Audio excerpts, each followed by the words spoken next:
Hello, guys. So this is going to be a new thing now. It's something that I'm going to starting up, just to not only help people with their nutrition to make them feel healthy inside and out, but also with the mind. The mind's important because if your mind is not connected, then therefore it affects everything else. If you haven't got the mindset to, I want to be healthier, or to tell yourself, I want to do this better, or I want to be stronger, everything else is going to be at a balance. So I felt for free, I'm just going to do this for you guys. Please listen. Some of the principles are going to be short. Some of them are going to be long. Bear with me, and let's get straight to it. All right. So this today is what we're going to be talking about is principle one. Da, da, da, da. When I get a good editor, by the way, I'm going to have to screen changing and, saying principle one and all this wonderful stuff. Okay. So I'll read it as clear as possible. You guys can either put your headphones on and listen, and I hope this helps you. Okay, so principle one. So principle one, take 100% responsibility for your life.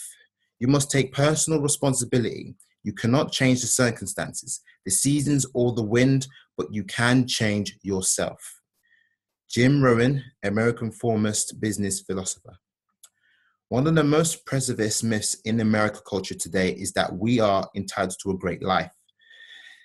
That somehow, somewhere, someone, certainly not us, is responsible for filling our lives with a continual happiness, exciting career options, nurturing family time, and blissful personal relationships, simply because we exist. But the real truth, and the one lesson this whole book is based on, is that there is only one person responsible for our quality of life you live. That person is you. If you want to be successful, you have to take 100% responsibility for everything that you experience in your life. This includes the level of your achievements, the results of you produce, the quality of your relationships, the state of your health and physical fitness, your income, your debts, your feelings, everything.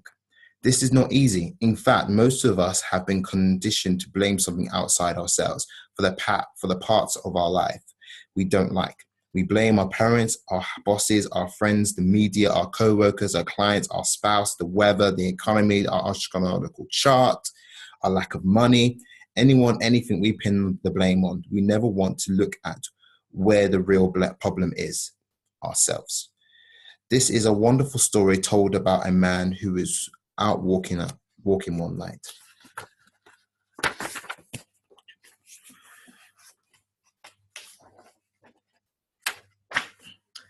And comes upon another man down on his knees, looking for someone under a street lamp. The passerby inquires as to what the other man is looking for. He answers that he is looking for his lost keys. The passerby offers to help and gets down on his knees and helps him search for the keys.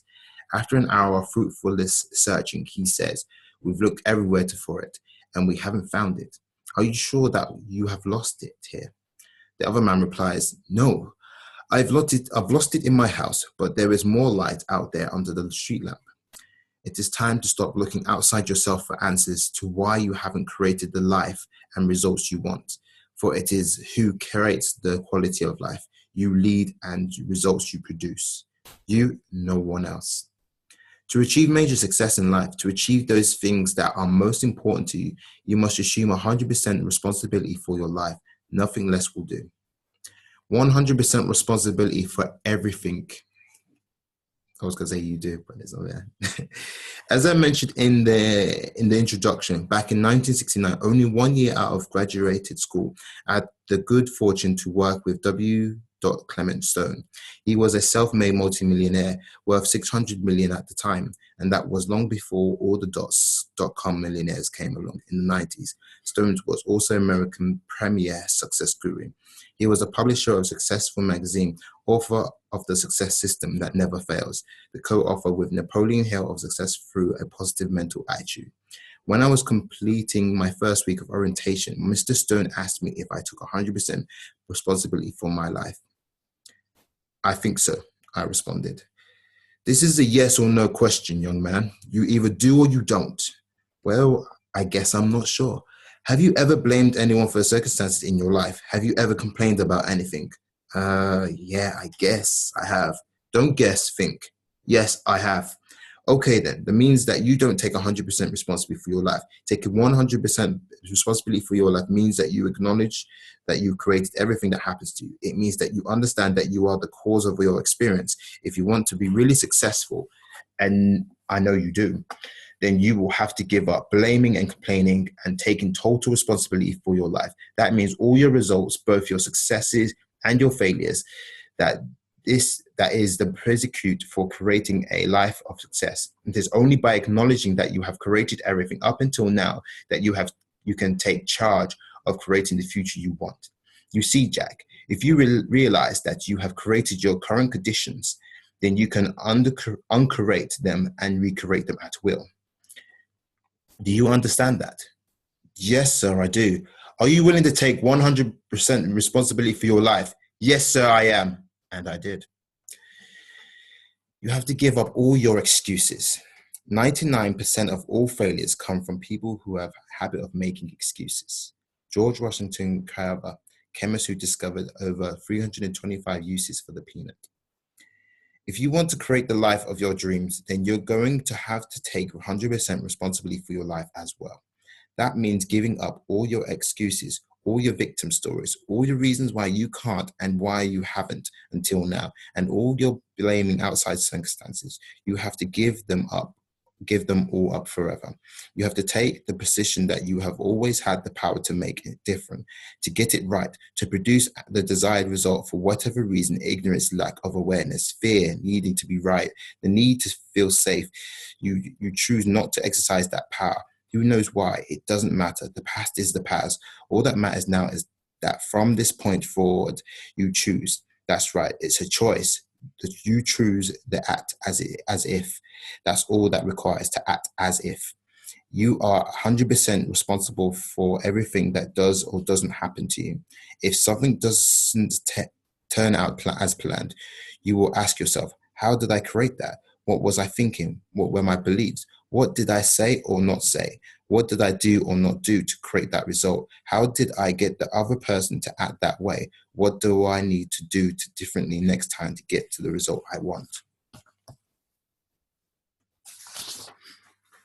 As a few years after I met Mr. Stone, Dr. Robert Resnick, a psychiatrist in Los Angeles, taught me a very simple but very important formula that made this idea 100% responsible even clearer to me. The formula is E plus R equals O. Event and responses equals outcome.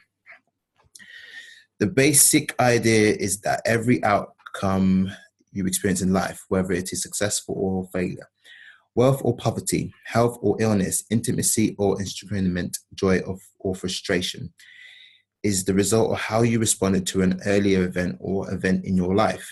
If you don't like the outcomes you are currently getting, there are two basic choices you can make.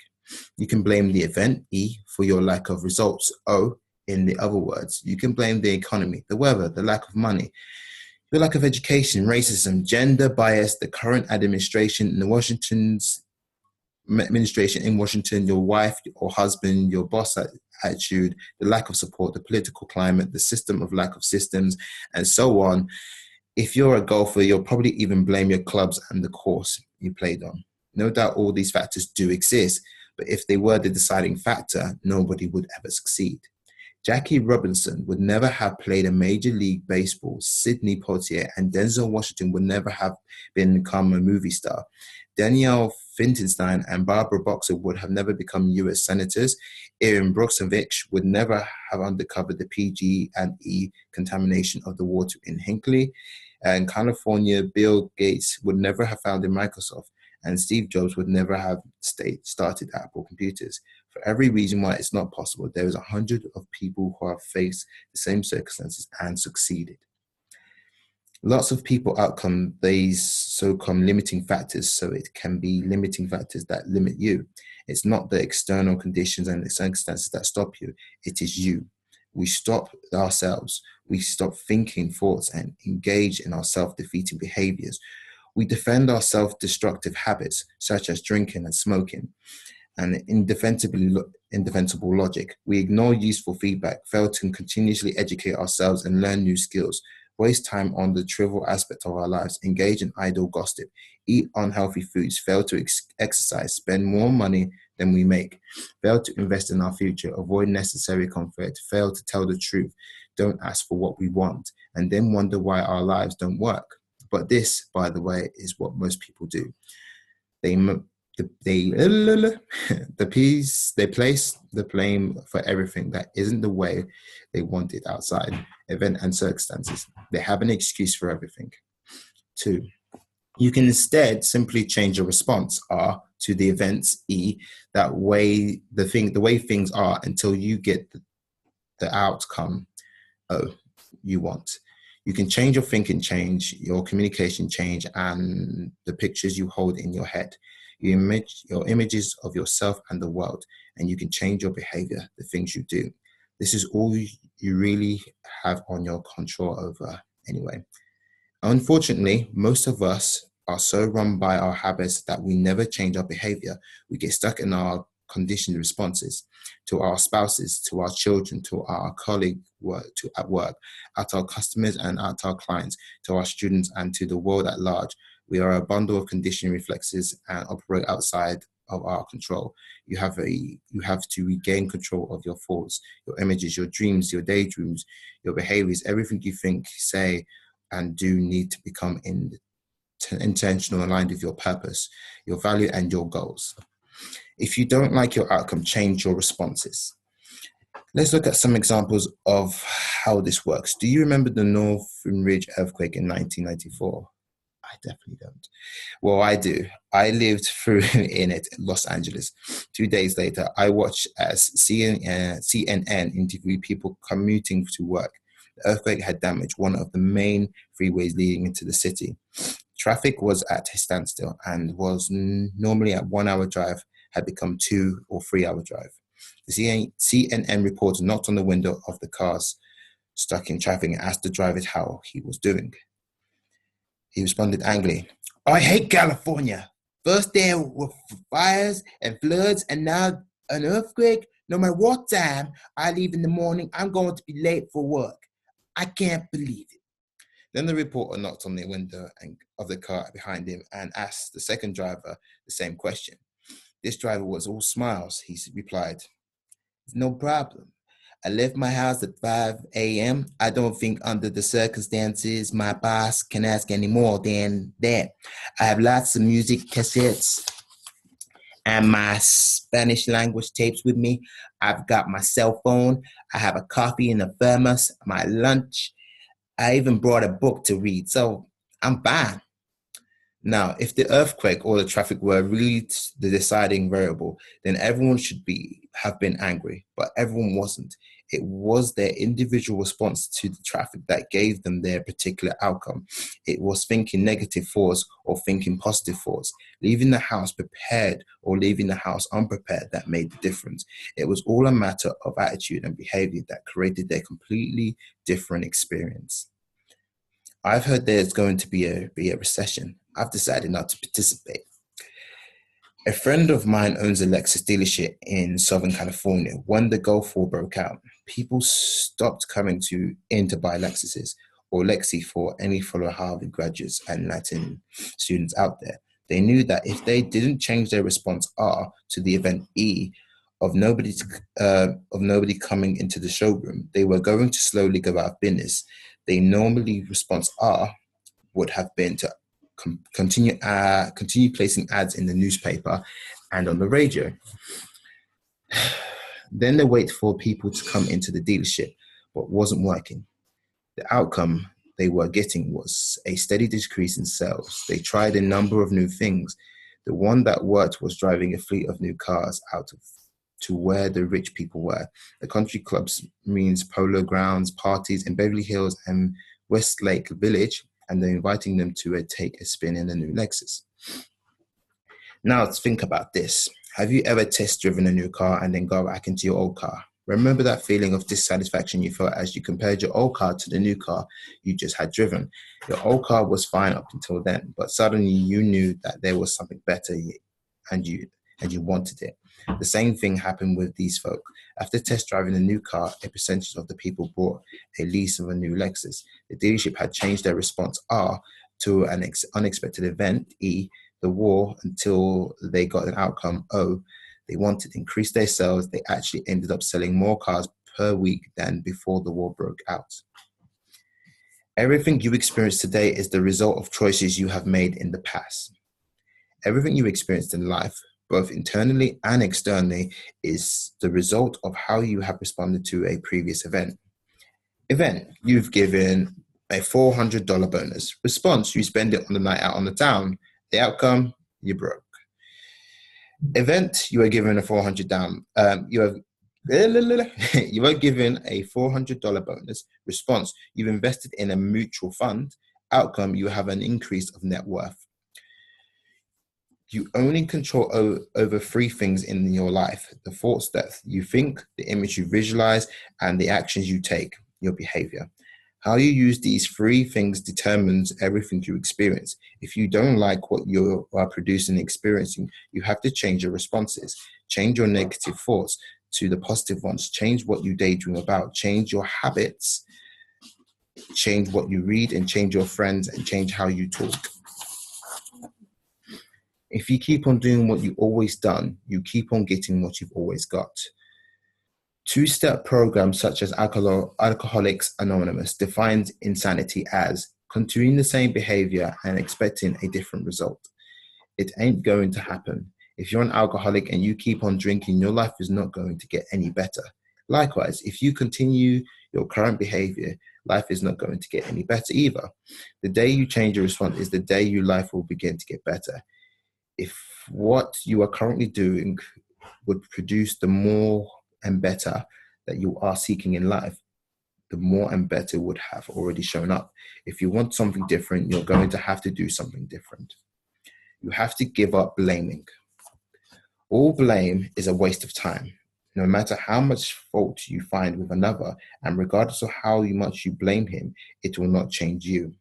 Wayne Dyer, co-author How to Get What You Really, Really, Really, Really Want. You will never become successful as long as you continue to blame someone or something else for your lack of success. If you're going to be a winner, you have to acknowledge the truth. It is you who took the actions, thought the thoughts, created the feelings, and made the choices that got you to where you are today. I got you where you are. It's you. You are the one who ate the junk food. You are the one who didn't say no. You are the one who took the job. You are the one that stayed in the job. You are the one who chose to believe them. You are the one who ignored your intuition. You are the one who abandoned your dreams. You are the one who brought it. You are the one who didn't take care of it. You are the one who decided you had to do it alone. You are the one who trusted him. You are the one who said yes to the dogs. In short, you thought the thoughts and you created the feelings. You made the choice. You said the words, and that's why you are where you are now. You have to give up complaining. The man who complains about the way the ball bounces is likely the one who dropped it. Luis Cortez, the only coach in NCAA history to lead 6 different college teams to postseason bowl games, and the winner of a national championship and coach of the year honors. Let's take a moment to really look at complaining. In order to complain about something or someone, you have to believe that something better exists. You have to have a reference point of something that you prefer, that you will not willingly take responsibility for creating. Wait, not willingly take responsibility for creating. Okay, let's look at that more closely. If you didn't believe there was something better possible, more money, a bigger house, a more fulfilling job, a more fun, more loving spouse, you couldn't complain. So you have this image of something better and you know you would prefer it, but you are unwillingly to take the risk that would be required to create it. Think about this. People only complain about things they can do something about. We don't complain about the things we have no power over. Have you ever heard anyone complain about gravity? No, never. Have you ever seen an elderly person all bent over age walking down the street complaining about gravity? Of course not. But why not? If it weren't for gravity, people wouldn't fall over. fall down the stairs. Planes wouldn't fall out the sky and wouldn't break any dishes. But nobody complains about it. And the reason is because gravity just exists. There is nothing anyone can do about gravity, so we just accept it. We know that complaining will not change it, so we don't complain about it. In fact, because it just is, we use gravity to our advantage. We build aqueducts down mountain slides to carry water to us, and we use drains to take away our waste. Even more interesting is that we choose to play with gravity, to have fun with it. Almost every sport we play uses gravity. We ski, skydive, high jump, throw discs and javelin, and play basketball, baseball, and go for an oar, which requires gravity. The circumstances you complain about are, by their very nature, situations you can change, but you have chosen not to. You can get a better job, find a more loving partner, make more money, live in a nicer house, live in a better neighborhood, and eat a healthier food. But all these things would require you to change. If you refer to the list found earlier in this chapter, you could learn to cook healthier food, say no to the face of a peer pressure, quit and find a better job, take time to conduct due diligence, trust your own gut feelings, go back to school, pursue your dreams, take better care of your possessions, reach out for help, ask others to assist, take a self-development class, sell or give away the dogs. But why don't you simply do those things? It's because they involve risk. You run the risk of being unemployed, left alone, ridiculed and judged by others. You run the risk of failure, confrontation, or being wrong. You run the risk of your mother, your neighbors, or your spouse disapproving of you. Making a change take effect, money and time. It might be uncomfortable, difficult, and or confusing. And so to avoid risking any of those uncomfortable feelings and experiences, you stay put and complain about it. As I stated before, complaining means you have a reference point for something better that you would prefer, but you are unwilling to take the risk of creating. Either accept that you are making the choice to stay where you are, take responsibility for your choice and stop complaining, or take the risk of creating your life exactly the way you want it.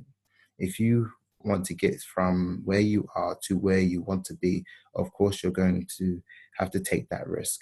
You make the decision to stop complaining, to stop spending time with complainers, and get on with creating the life of your dreams. You're complaining to the wrong person. Have you ever noticed that people almost always complain to the wrong people? To the people who cannot do anything about their complaints. They go to work and complain to their spouse, then they come home and complain to their spouse about the people at work. Why? Because it's easier, it's less risky. It takes courage to tell your spouse that you're not happy with the way things are at home. It takes courage to ask for a behavioral change. It also takes courage to ask your boss to plan better so that you don't end up working every weekend, but only your boss can do anything about that. Your spouse can't. Learn to replace complaining with making requests and taking action that will achieve your desired outcomes. That is what successful people do. That is what works. If you find yourself in a situation you don't like, either work to make it better or leave. Do something to change it or get the heck out. Agree to the work of your relationship or get a divorce. Work to improve working conditions or find a new job. Either way, you will get a change. As the old adage says, don't just sit there and complain. Do something. And remember, it's up to you to make the change, to do something different. The world doesn't owe you anything. You have to create it.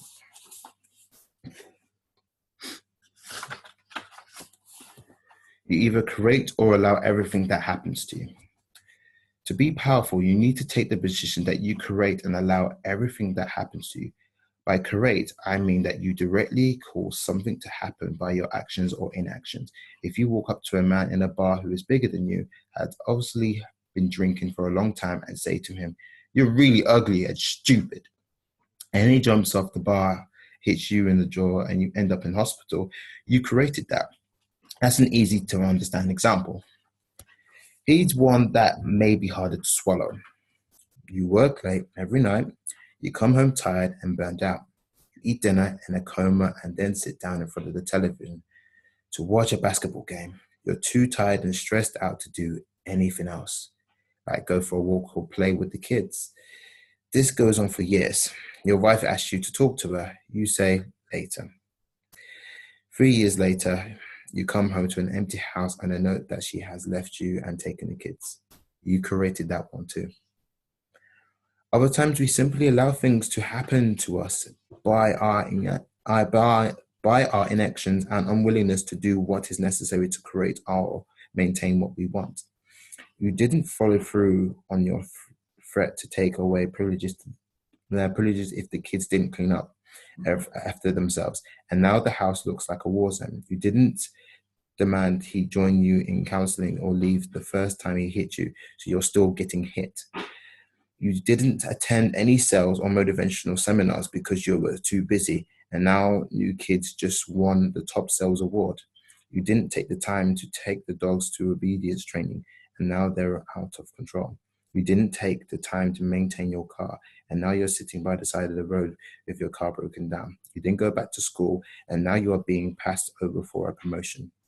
Realize that you are not the victim here. You stood passively by and let it happen. You didn't say anything, make a demand, make a request, say no, try something new, or leave. Yellow alerts. Be aware that nothing ever just happens to you, just like the yellow alerts in the old Star Trek television series. You almost always receive advance warnings in the form of a telltale sign, comments from others, gut instincts, or intuitions that alert you to an impending danger and give you time to prevent the unwanted outcome. You're getting yellow alerts all the time. They're external yellow alerts. He keeps coming home later and later with alcohol on his breath. The client first check bounced. He screamed at his secretary. His mother warned you. Your friend told you. And there are internal yellow alerts. The feelings in your stomach, the inkling you had, the fleeting thought that just maybe, the intuition, the fear that emerged, the dream that woke you up in the middle of the night. We have a whole language that informs us. Clues and inklings suspicious. The handwriting on the wall, I had a feeling that I could see it coming for a mile. My gut feeling told me. These alerts give you time to change your response R in an E plus R equal O equation. However, too many people ignore the yellow alerts because paying attention to them would require them to do something that is uncomfortable. It is uncomfortable to confront your spouse about cigarettes in the ashtray that have lipstick on them. It is uncomfortable to speak up to your staff meeting when you are only one who feels that proposed plan won't work. It's uncomfortable to tell someone you don't trust them.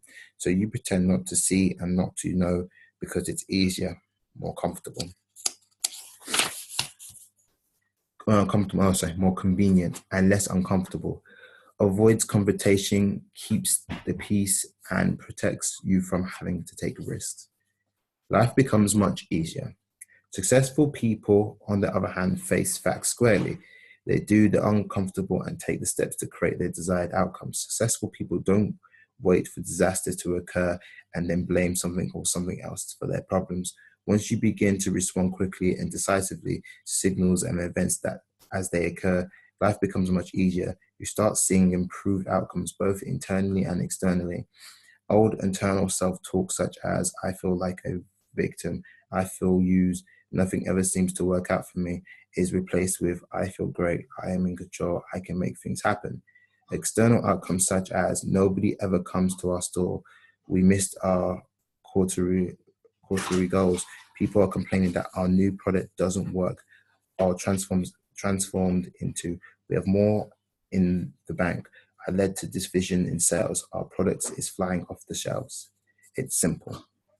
The bottom line is that you are the one who created your life that way it is. The life currently lives in the result of all your past thoughts and actions. You are in charge of your current thoughts and your present feelings. You are in charge of what you say and what you do. You are also in charge of what goes into your mind, the books and the magazines you read, the movies and the television shows you watch, and the people you hang out with. Every action is under your control. To be more successful, all you have to do is act the way that product more of what you want. It's that simple. Simple isn't necessarily easy. Variety's principle on simple, it is not necessarily easy to implement. It requires concentrated awareness, dedicated discipline, and willingness to experiment, to take risks. You have to be willing to pay attention to what you are doing, to the results you are producing. You have to ask yourself, your family, your friends, your colleagues, your managers, your teachers, your coaches, your clients for feedback. Is what I'm doing, working? Could I have done it better? Is there something more I should be doing that I am not? Is there something I am doing that I should stop doing? How do you see me limiting myself? Don't be afraid to ask. Most people are afraid to ask for feedback about how they are doing because they are afraid of what they are going to hear. There is nothing to be afraid of. The truth is the truth. You are better off knowing the truth than not knowing it. And once you know, once you know, you can do something about it. You cannot improve your life, your relationship, your game, or your performance without feedback. Slow down, pay attention. Life will always give you feedback about the effects of your behavior if you would just pay attention. If you're a golf ball, or if your golf ball is always slicing to the right, if you're not making sales, if you're getting C's in your college courses, if your children are mad at you, if your body is tired and weak, if your house is a mess, or if you're not happy, this is all feedback. It is telling you that something is wrong. This is the time to start paying attention to what is happening. Ask yourself, how am I creating or allowing this to happen? What am I doing that's working, that I need to be doing more of? Should I do, should I be, should I do more practicing, meditating, delegating, trusting, listening, asking questions, keeping my eye on the ball, advertising, saying I love you, controlling my carbohydrates intake? What am I doing that's not working? What do I need to do to be doing less? Am I taking too much watch? Am I talking too much, watching too much television, spending too much money, editing too much sugar, eating too much sugar, drinking too much, being late too often, gossiping, putting others people down? What am I not doing that I need to try to see if it works? Do I need to listen more, exercise, get more sleep, drink more water, ask for help, do more marketing, read, plan, communicating, delegate, follow through, hire a coach, volunteer, or be more appreciative?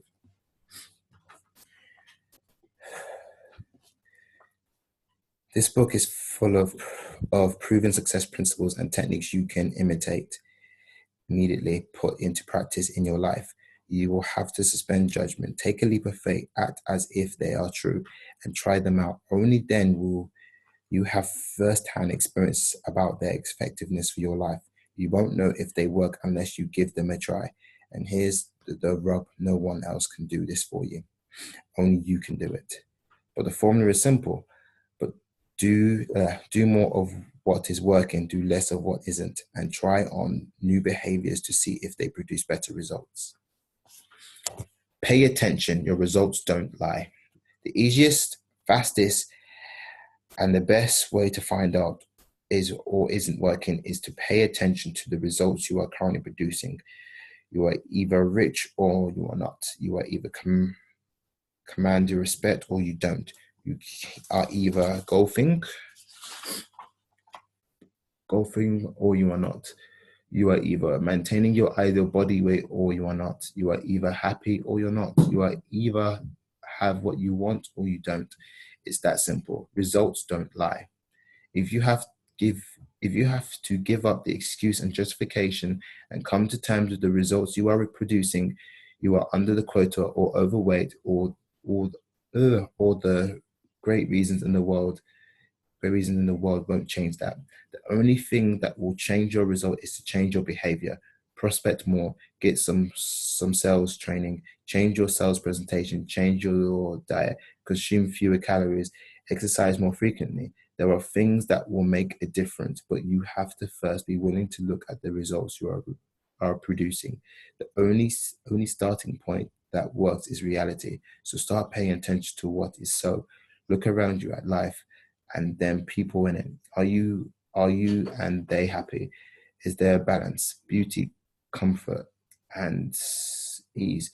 Do your system work? Are you getting what you want? Is your net self-worth increasing? Are you guys satisfactory? Are you healthy, fit, and pain-free? Are you getting better in all areas of your life? If not, then something needs to happen, and only you can make it happen. Don't kid yourself, but be ruthless, honest with yourself, take your own inventory. Okay, tomorrow, principle 2, be clearly of why you are here. See you later, guys.